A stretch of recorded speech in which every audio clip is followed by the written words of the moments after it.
Bonsoir à toutes et à tous, à la une de l'actualité alsacienne ce soir. Alors que la Coupe du Monde bat son plein, la ville de Riedisheim organise une Femme Zone pour améliorer la visibilité du football féminin. Les rencontres du parc d'innovation d'Illkirch se sont tenues hier soir, l'occasion de présenter le Rodotron, un accélérateur de particules. Et puis, Célesta aussi à la Neustadt, dans le sillage de la bibliothèque humaniste, vous découvrirez un quartier marqué par son histoire allemande. Mais pour commencer, une manifestation pour sauver les jardins d'enfants menacés de disparition. Sur la place de l'Étoile à Strasbourg ce matin, une centaine de parents et de personnels de ces établissements alternatifs à la maternelle se sont réunis pour manifester contre la loi Blanquet. Cette loi pour l'école de la confiance fixe l'obligation de scolarisation des enfants à 3 ans, ce qui pourrait bien entraîner la fermeture de ces structures datant de la fin de la Première Guerre mondiale. Aujourd'hui, la commission paritaire va décider de leur sort. Très présente en Alsace, le Jardin des enfants accueille 800 enfants à Strasbourg et près de 10 000 en France. On écoute les manifestants au micro de Cécile Motz. Il est important que ces jardins d'enfants survivent par différents points. Il y a d'abord une histoire des jardins d'enfants qui existe depuis 100 ans, qui offre une alternative éducative aux parents, une liberté d'instruction différente, c'est-à-dire qu'on n'est pas dans un moule formaté par l'éducation nationale. Ces structures qui font des enfants, qui préparent les enfants à l'école n'existeraient plus, les parents n'auraient plus d'autres alternatives que soit l'école publique, gratuite, mais évidemment avec tout ce qui est périscolaire, cantine qui est payant, soit l'école hors contrat et là la mixité sociale disparaît complètement. Ils vont à leur rythme et ils ont vraiment pour tout ce qui est le langage, ils sont vraiment en collectivité, c'est très important du coup. Donc non par rapport à l'école parce que du coup c'est plus strict alors que là ils sont plus souples et ils apprennent vraiment mieux dans le temps. Ça n'a pas d'intérêt en fait cette loi, enfin, je veux dire c'est le choix du parent, enfin des parents en tout cas de faire ce qu'ils veulent de leur enfant. Le jardin d'enfants c'est jusque 6 ans, hein, donc on n'est pas du tout sur quelque chose qui n'est pas du tout contrôlé. On voit l'évolution de notre enfant. Moi je vois que mon fils il est bien dans ce jardin d'enfants, il est heureux d'y aller tous les jours. Quand on parle avec des instits ou des parents qui ont leurs enfants en petite classe, moi je suis très contente que mon fils soit dans une classe de 17 enfants et pas de 30 tout simplement. Et si demain ces 17 enfants doivent aller dans les écoles adjacentes au jardin d'enfants, je ne sais pas du tout comment ils vont faire. Et vous, où étiez-vous hier soir lors du match de l'équipe de France féminine de football? À Riedisheim, quelques centaines de personnes se sont retrouvées pour regarder la rencontre face à la Norvège sur grand écran. Il s'agit de la seule fan zone en Alsace. Marine Ziss était sur place. À 30 minutes du coup d'envoi du match entre la France et la Norvège, les spectateurs s'installent tranquillement, tandis que d'autres terminent leurs activités proposées dans le village sportif spécialement installé pour l'occasion. On voulait donner envie aux femmes et au public d'essayer des sports, mais également changer le regard sur le sport au féminin, mais également pour les associations riedisheimoises de se mettre en avant et pourquoi pas de recruter de nouveaux membres. Du côté des spectateurs, la plupart sont ravis, voire rassurés, de pouvoir se retrouver dans une fan zone pour la Coupe du Monde féminine. Comme on encourage les hommes, pourquoi pas les femmes et il n'y a pas de grande différence. Franchement, si on ne le fait pas pour les femmes, c'est qu'il y a vraiment un problème, quoi. Parce que les garçons se croient trop forts, c'est tout. On est tous égaux, donc qu'on fasse garçon-fille, c'est obligé de faire les filles si on fait les garçons. Non, les garçons, on s'intéresse pas trop. Non, hein. Non, on n'aime pas trop les garçons. Même pas trop, non. Ça joue mal, ils se roulent par terre. Non. Nous, les filles, c'est sérieux, ça joue bien. 300 personnes étaient réunies devant l'écran géant. C'est 2 fois plus que lors du premier match de poule des Bleus. Mais ce n'est pas comparable aux quelques milliers de spectateurs présents l'an dernier à la fan zone de Riedisheim pour la Coupe du Monde masculine.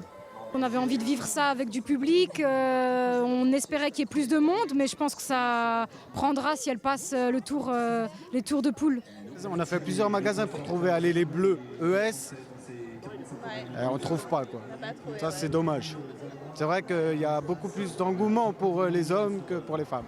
Mais bon, ça viendra peut-être au fur des années. Un public moins nombreux pour voir les Françaises jouer, mais aussi un public plus calme. Certains ont tout de même laissé exploser leur joie lors du deuxième but des Bleus à la 72e minute.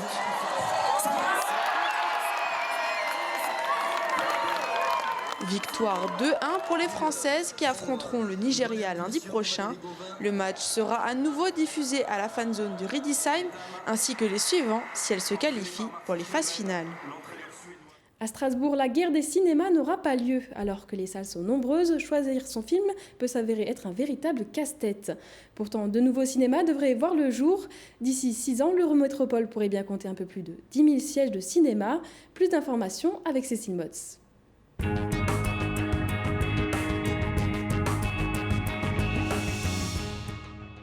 Vox, UGC, Star, Odyssée et plus loin le Pâté Brumat ou le Trèfle de Dordisheim. L'offre cinématographique du territoire barinois est diversifiée.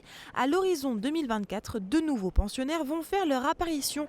L'extension transfert du Vox dans un complexe aux Halles et le MK2 à Schiltigheim. La ville ainsi que l'Eurométropole sont favorables au projet.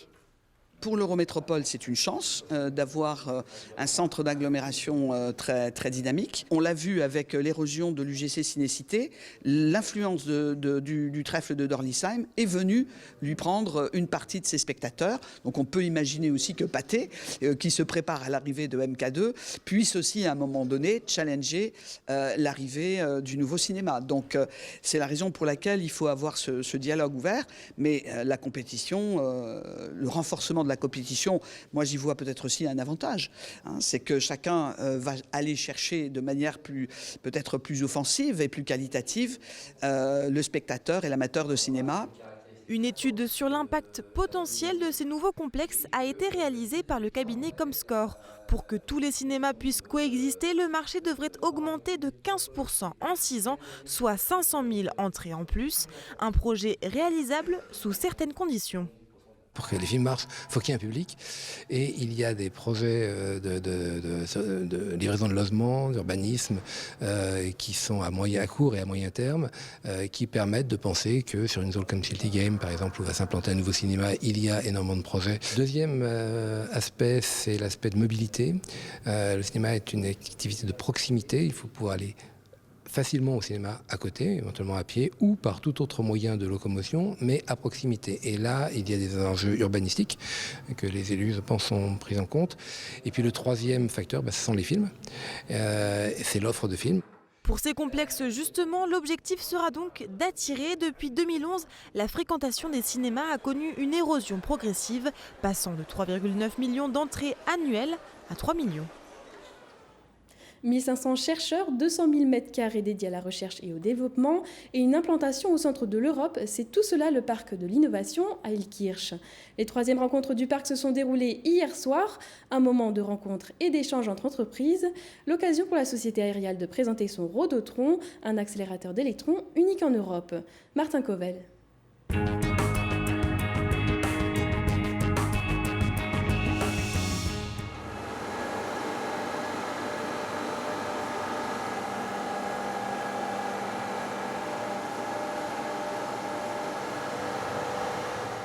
C'est un des fleurons du parc d'innovation de Strasbourg, le Rhodotron, un accélérateur d'électrons unique en Europe, une véritable catapulte de 11 tonnes, capable de propulser ces particules à une vitesse proche de celle de la lumière.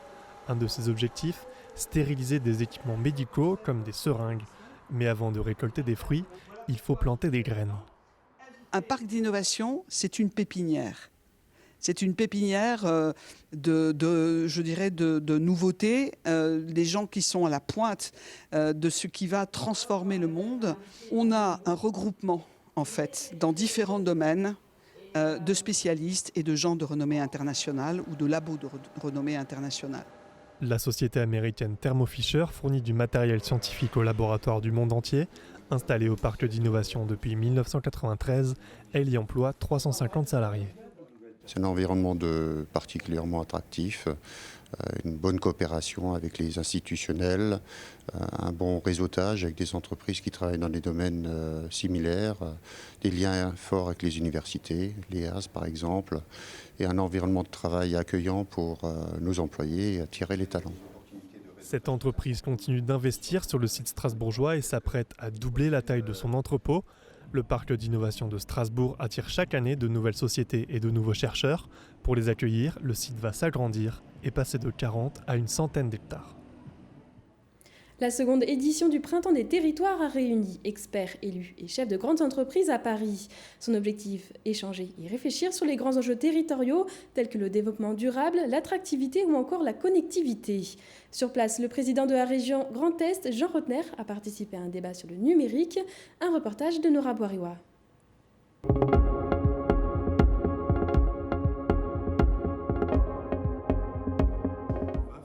Le Grand Est se veut champion du numérique, un titre qui se mérite en déployant un arsenal d'outils variés.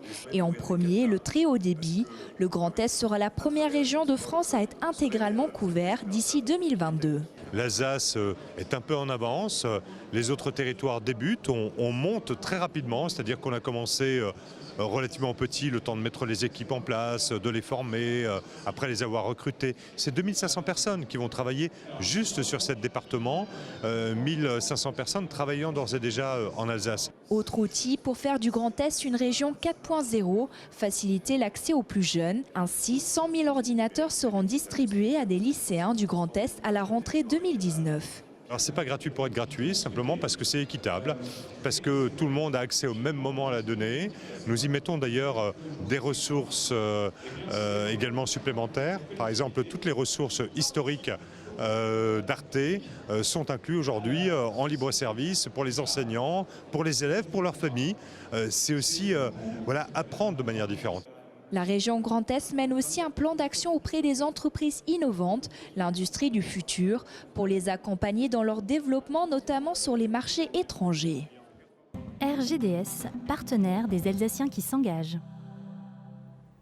Vous connaissez sûrement la Neustadt de Strasbourg, ce quartier typique de l'architecture germanique, classé au patrimoine mondial de l'UNESCO. Mais connaissez-vous le quartier allemand de Sélestat? Annexé à l'Allemagne entre 1871 et 1918, l'Alsace-Lorraine connaît un important patrimoine historique allemand et la ville de Sélestat n'est pas en reste. Des bâtiments emblématiques de cette époque sont aujourd'hui encore préservés. Fanny Kunz est partie visiter le quartier. Une architecture wilhelmienne, des briques roses et des animaux emblématiques. Les caractéristiques des bâtiments du quartier allemand de Sélestat sont rapidement reconnaissables. À la destruction des remparts en 1874, Sélestat sort de sa vieille ville pour s'étendre vers la gare. C'est là que les bâtiments de style germanique commencent à sortir de terre. Aujourd'hui préservés, ils font partie de l'histoire allemande de Sélestat. On les qualifie souvent de style wilhelmien, en référence à Guillaume II, qui était empereur à partir de 1888 et qui avait finalement un petit peu à cœur de donner une histoire à cette nouvelle famille impériale. Alors on voit des bâtiments qui vont s'inspirer de la Renaissance, de l'époque gothique par exemple, mais forcément on parlera de néo-Renaissance, de néo-gothique, etc. Donc c'est vrai que c'est une architecture qui est assez diversifiée, avec des références très appuyées à l'histoire et de préférence à l'histoire germanique, bien entendu. À la fin du 19e siècle, les bâtiments fleurissent à Sélestat. Ancienne garnison et communément appelée la caserne, l'actuel lycée Schweizgut est l'un des premiers bâtiments construits à cette période. Le style néo-gothique néo-renaissance du tribunal, qui a gardé aujourd'hui la même fonction, est incontournable du début du XXe siècle. Avec l'assainissement du réseau d'eau qui améliore la qualité de vie des habitants de Sélestat, l'architecture du château d'eau est typique de cette période allemande. Alors que les constructions se multiplient, d'autres bâtiments changent de fonction et d'architecture. Le bâtiment qui se situe derrière moi, qui abrite aujourd'hui la bibliothèque humaniste, c'était avant 1889 la Halle au blé de Sélestat. On se trouve sur la place du marché aux grains de toute façon. Et donc la décision avait été prise de transformer le bâtiment de la Halle au blé, de rajouter un étage, de le transformer pour y accueillir la bibliothèque de la ville et le musée de la ville qui met en avant les ouvrages, les œuvres qui datent de l'époque humaniste, les livres, les parchemins, etc. Et donc la fresque derrière moi, la mosaïque derrière moi, le montre bien, cette idée-là. Vous avez la mention Stadtbibliothek Museum en allemand, avec d'un côté le lion qui est l'emblème de Sélestat, et de l'autre côté l'aigle impérial, tout simplement, donc qui rappelle cette histoire allemande de la ville de Sélestat. À l'instar de la Neustadt strasbourgeoise, les bâtiments du quartier allemand de Sélestat sont préservés à travers des visites guidées, une façon pour la municipalité de permettre aux habitants de s'approprier leur ville et de comprendre son histoire. Et on termine ce journal avec l'image du jour de Cécile Motz. Que diriez-vous d'un match de comique pour départager l'Alsace et la Lorraine? Les rivalités entre les deux régions limitrophes sont de mise entre chauvins qui se respectent. Mais cette fois-ci, c'est sur le terrain de l'humour qu'elles vont s'affronter. Qui de l'Alsacien ou du Lorrain est le plus drôle? L'association Mort de Rire de Vasselonne va trancher en organisant ce samedi au Zornhof de Monswiller une battle. Sur le ring, une dizaine de professionnels de l'humour vont s'affronter à tour de rôle. Un prix du jury sera décerné à la région la plus drôle de l'Est, même si la réponse semble évidente.